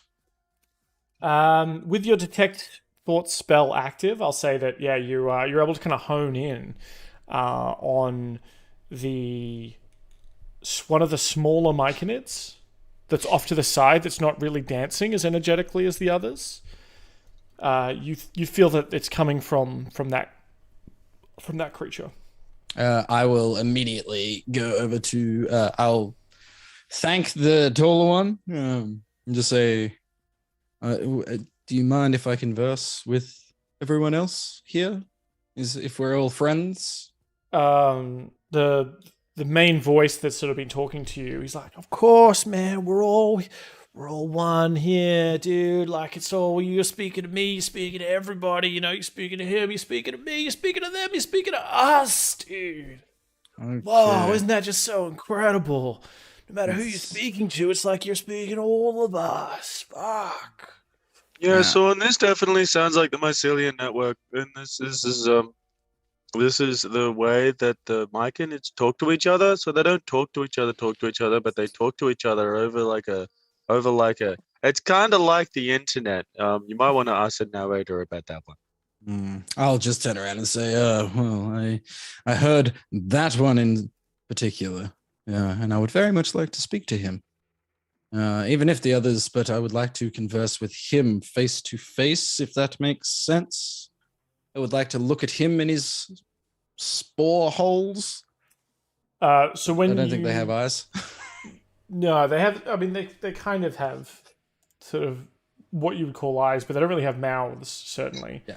Um, and the smaller myconid that you walk up to releases sort of a small puff of spores as you approach, and you feel you don't hear sentences, but you feel a feeling of distress, a feeling of like something's not right. This dance, it feels wrong. Um, what's going on? Why did we come here? We shouldn't go home. No, we shouldn't go home. I'm going to speak to that one specifically in like, do I have to communicate with them verbally, or am I sort of somewhat connected to them through the spores that I've had from them? Um, it's picking up on your like surface level thoughts, or more like you're conveying feelings to it through the Yeah. spores. But you can be more articulate with the words. Certainly, I'll let you I, determine how you want to convey the message. I'd like sort of articulate more like I'm questioning. I'm trying to ascertain what his feelings, he or she's feelings of like uneasiness and unsureness are about this. So I'm trying to more press towards that in Yeah. our mental dance conversation type thing. Yeah. And because you were hit by the other spores as well, like you're still getting occasionally, as if you're in a room and there's a guy over in the other corner. Occasionally, you're still hearing like yeah, that's it, just feel the dance, yeah, baby, woo, this is great. Like you're hearing that sort of. It's not as loud because you're more like up against Further this away. creature, yeah. But you can still feel those feelings subtly in the background. But then you also, more up front, you sort of feel a bit of a bit of shyness, and concern, and a little bit of worry coming from the creature in front of you, and you feel we are not okay. Something's wrong. Why dance? The dance is wrong. The dance feels right, but it can't be right. The dance is wrong. Why dance? We never danced. But now? Enslaved? We don't enslave. We only protect ourselves. We calm. We don't control. We don't imprison. We can't let ourselves go back. There's too much risk. The forest is danger for the forest if we go back. We go anywhere, but we can't go back. We shouldn't go anywhere. We should stay. We should stay and avoid all others. The risk if we go back. We are one, but we can no longer be one. One is a risk. We have to be separate. We have to find something clean. Can't bring the dirt back. The dirt would poison the rest. These small creatures, they're not enslaved. You're not enslaved. You have your mind. You're not like them. You're not. I'd like to try something. Sure. I'd like to try and use guidance on this smaller myconid to try and give him a little bit of a mental boost sort of thing, to see if he can be a bit more articulate instead of, because currently it's more like everything thoughts. Mm-hmm. I want to try and give him a little bit of like divine guidance to sort of help snap his mind out of it a little bit more, to some extent.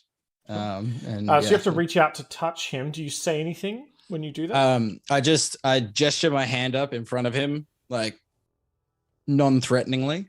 Yeah, and remember he is still dancing, but he's like dancing a lot slower than the others. Yeah. Yeah. I just like, it's very non-threatening, and I'll reiterate the point. Like, I want to like convey friendship to him, like in a way that I'm going to like just touch him on the shoulder to sort of like. I love that. Calm him. I love that Sorn is trying to help somebody go on their friggin' spirit journey, and Winfred is like in between jamming, just like talking to people in the crowd, being like, "Hi, I'm Winfred," just having a gay old time. Yeah. Yeah, Sorn's very much doesn't like enslavement or anything like that. Being a drow, he'll help anyone in that sort of manner. So you reach out. Give me a persuasion check as you're sort of like calming this creature, and you're sort of I mean, your mystical power comes from your force of will, right? From your charisma, and so you're able to kind of instill in this creature a bit of calm, like it's okay, and you put your hand on it, on them, and they're like, yeah, the sort of fog lifts a little bit, and you can the thoughts become a little bit clearer, and you feel we are Rumpadump. We are at risk.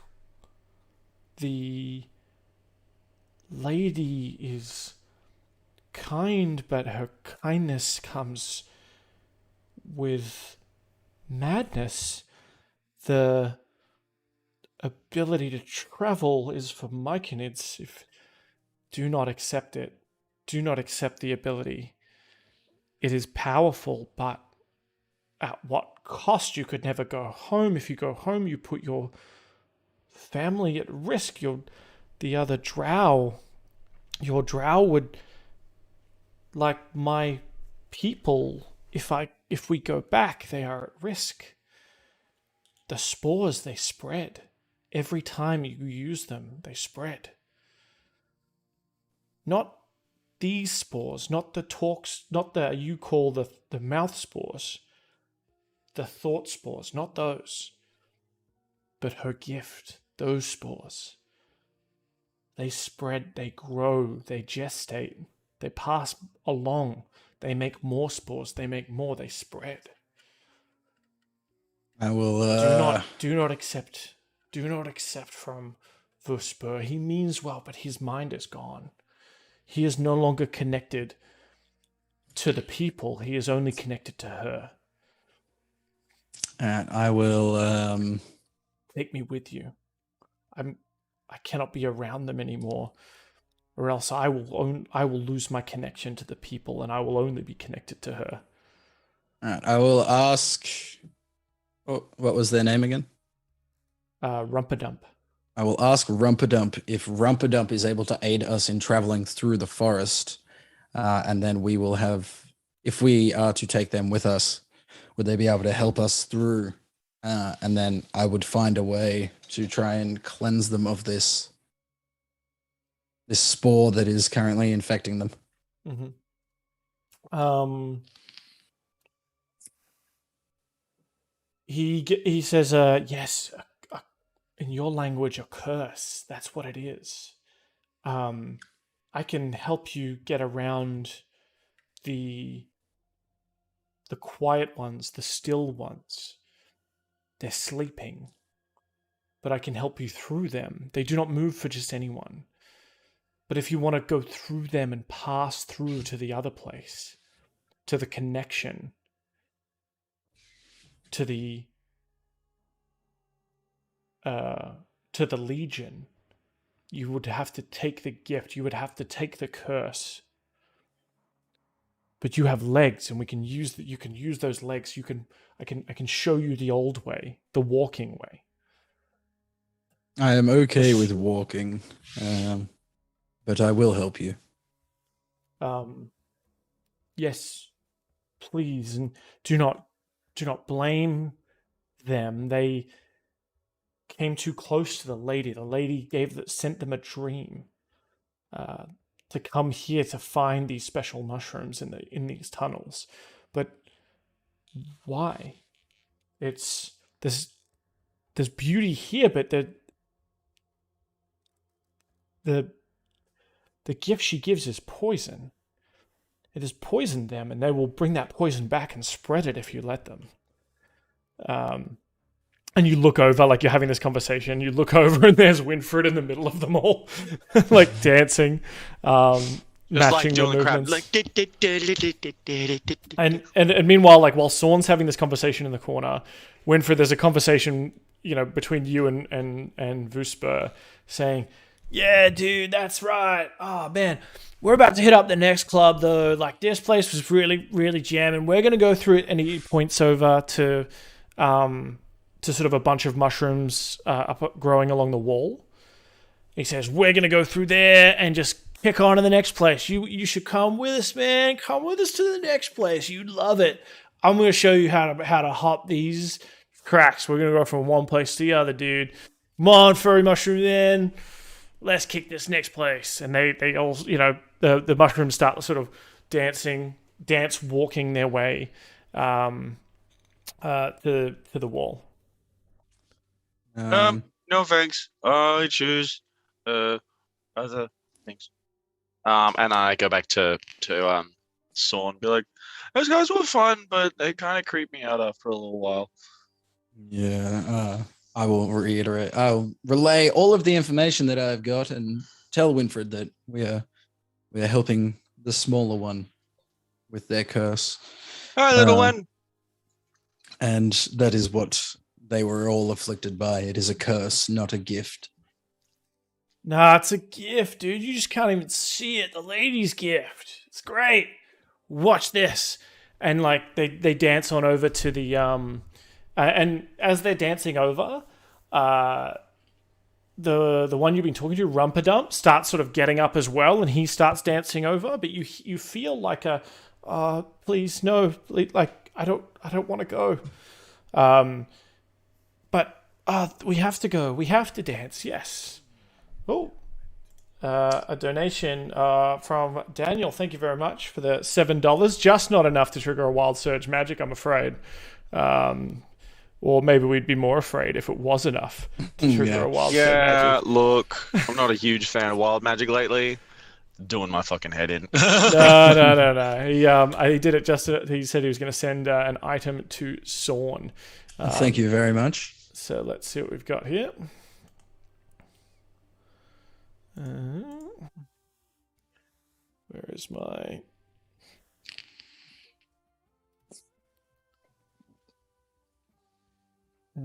References? No.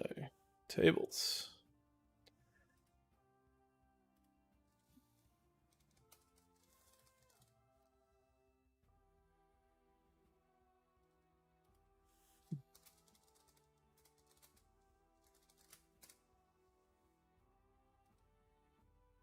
Here we go, loot gen. That's what I want.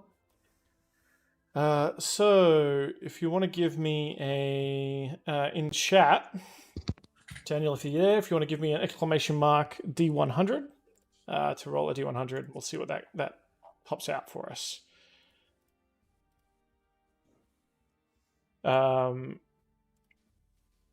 Meanwhile, so yeah, the other mushrooms, and you see one of the other myconids, one of the other small ones, step into one of the large mushrooms against the wall and just walk through the stem of it and sort of disappear. It kind of opens up a little bit into what appears to be kind of a doorway. He disappears, it closes. And then sort of the next one like starts dancing up and walking along and dancing forward. I will reach for the one that I've been speaking to as well and put my hand on his shoulder to sort of calm him and try and slow his dancing a bit while the other ones move off.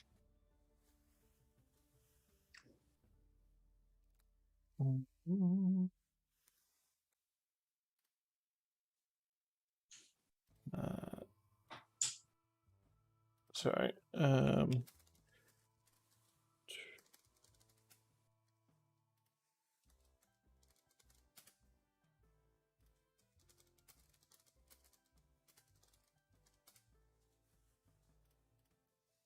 All right, so we've rolled that on. That is cool. So whilst you're chatting with this this creature, Sawn, you notice taped to its back, sort of like a kick me sign, is a wait,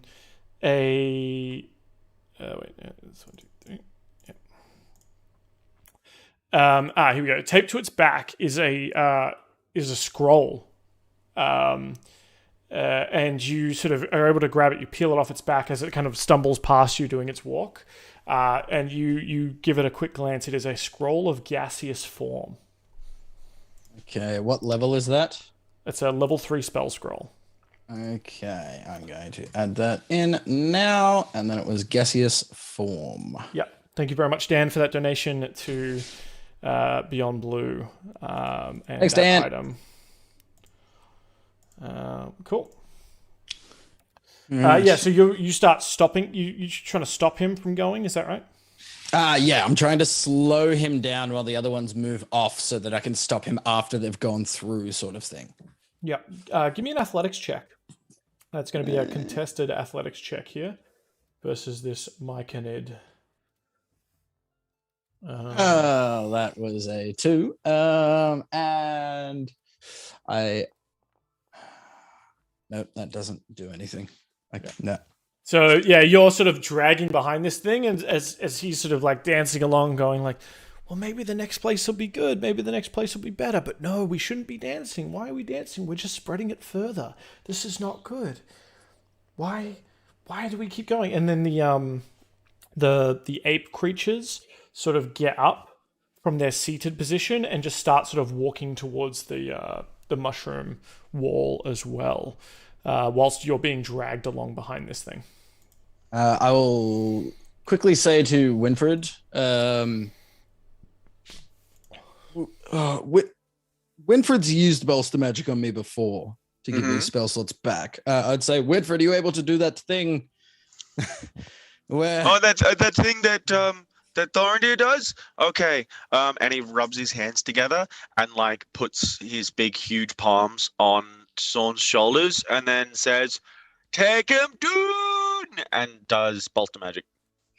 Okay. Do you mind just quickly casting that into chat for me, just so I can read it real quick? Yeah, absolutely. Hang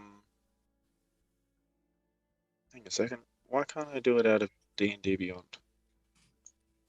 There we go. Beyond 20. Roll the D3. One expended spell equals the number. Creature regains one expended spell slot, a level of which equals the number rolled or lower creature's choice. So I have to roll a D3 / roll 1D3. Come on, baby. That's a 3rd level spell slot. All right. Hells yeah. Is my hand still on the mic in it? Sure. Yeah. As It's he's dragging me dragging. It's kind of dragging you along. Another one of these myconids, goes through into the mushroom tree, and the mushroom that's been talking to you all is sort of holding out his, while still like boogieing a little bit. He's saying like, "Come on, for a big mushroom dude. You want to be more like us, right? Come on, you want to be cool.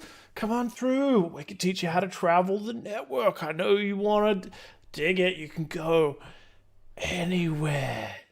Anywhere. The lady lets you go there. You just think about it. Oh, when you're there. Come on, man. You want to come? Hey. What do you say?" Hey, Dan. Yeah. Do you mind if we mute it just for a moment? Okay. The stream. Yeah. All right. Be right back. Everyone in chat.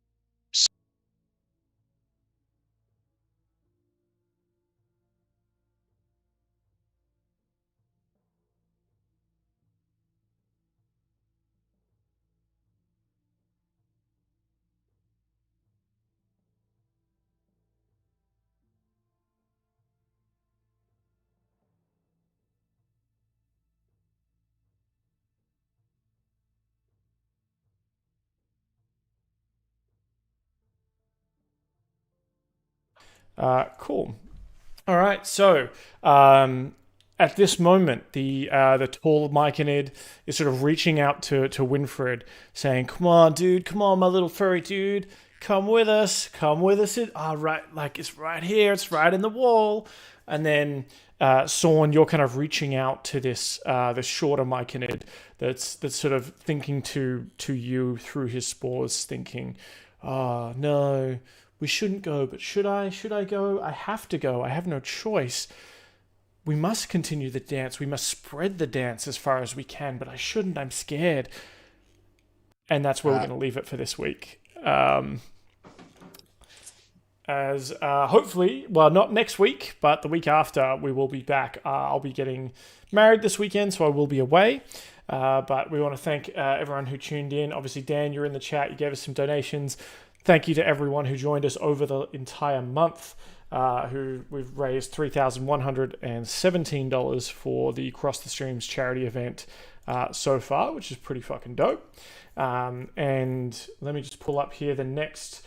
We're into sort of the final stretch of streams this week, and the next ones, because we're not doing this alone. Just like when you're dealing with mental health issues, you are definitely not alone. You've got people there with you. So do we. Tomorrow night, 6:45, we've got Fate's Grip, continuing their campaign. Thursday night at 8:30, the Ruins of Rhaegarth Part 4 finale. So make sure you tune into that one, 8:30 at Raging Rolls. And then on Sunday, we close it out on the 31st of October with Split the Party doing a gaming stream with all their cast. So you've still got, apart from tonight, you've still got 3 more chances, 3 more big streams to catch if you want to donate money to the Beyond Blue Foundation, which obviously help people through difficult times and provide a lot of valuable resources for people suffering through anxiety and depression. They help a lot with suicide prevention as well. So a very worthy cause. Look, if this is the last time I speak to you during this month, thank you very much for watching, but we'll be back next month. And I'll be showing off a bit of bling, and we'll catch you next time. Dylan, Jacob, is there any fun words you want to say before we sign off? I'm actually super stoked at the amount of money that we've raised this month. I'm super proud of all the streams that have joined in collaboration with us. And obviously, thank you everybody for donating as well. That's been a massive help. But yeah, no, it's been a heap of fun, like having all the donations involved and all the wild magic surges and extra items and stuff that we've been able to use has been pretty cool as well. So yeah. And I could not have said it better myself. And if you ever need a resource there, I've just posted in the chat, the checkpointorg.com. They have a list of all the global helplines and resources that you can reach out for globally. So that's it there. If anyone ever needs it, it's definitely a very good thing to have bookmarked. Super lovely. So thank you very much to you two as well, Jacob, Dill. I know it was a pretty rough weekend, obviously the Freedom Weekend for Melbourne, I'm glad we were able to climb into these chairs and kind of continue the story. And we'll be back in a couple of weeks' time. Yeah, see you guys. Cool. So see you later. Thanks for watching. Bye-bye.